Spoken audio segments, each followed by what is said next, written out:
திராவிடர் கழக தலைவர் ஆசிரியர் கி வீரமணி அவர்கள் ஆஸ்திரேலிய நாட்டின் சிட்னி நகருக்கு சென்றடைந்திருக்கிறார்கள். அவர்கள் விமான நிலையத்தில் வந்து இறங்கியவுடன் பெரியார் அம்பேத்கர் சிந்தனை வட்டத்தினுடைய நிர்வாகிகள் வரவேற்று மகிழ்ந்தார்கள்.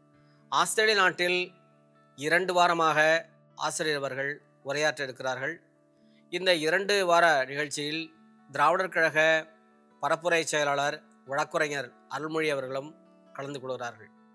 ஆசிரியர் கி வீரமணி அவரிடம் சிட்னியில் உள்ள SBS ஸ்டுடியோவில் ரேச்சல் மற்றும் சஞ்சயன் ஆகியோர் நேர்காணல் செய்தார்கள். ஆஸ்திரேலியாவிலிருந்து செயல்படும் பெரியார் அம்பேத்கர் சிந்தனை வட்டத்தின் சார்பில் நிகழ்ச்சிகள் ஏற்பாடு செய்யப்பட்டிருக்கிறது. சிட்னி நகரில் உள்ள A2B உணவகத்திற்கு தமிழக தலைவர் ஆசிரியர் ஐயா அவர்களை தோழர்கள் அழைத்துச் சென்றார்கள்.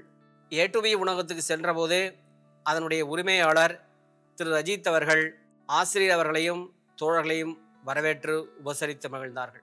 ஐயா அவர்களுடன் உடன் சென்ற தோழர்கள் திராவிடர் கழக பரப்புரை செயலாளர் வழக்குரைஞர் அருள்மொழி மற்றும் பெரியார் அம்பேத்கர் சிந்தனை வட்ட நிர்வாகிகள் தோழர் அண்ணா மகிழ்நான், அவரது இணையர் டாக்டர் ஹாரூன், தோழர் தேவிபாலா, தோழர் பொன்ராஜ், தோழர் மாணிக்கவாசகம் வெங்கடாசலம் மற்றும் தினகரன் செல்லையா ஆகியோர் வரக்கூடிய வாடிக்கையாளருக்கு தொந்தரவாக இருக்கக்கூடாது என்று ஒளிப்படம் எடுத்தவுடன் எல்லோரையும் அமர சொல்லி உரையாடி மகிழ்ந்தார்கள் ஆசிரியர் அவர்கள்.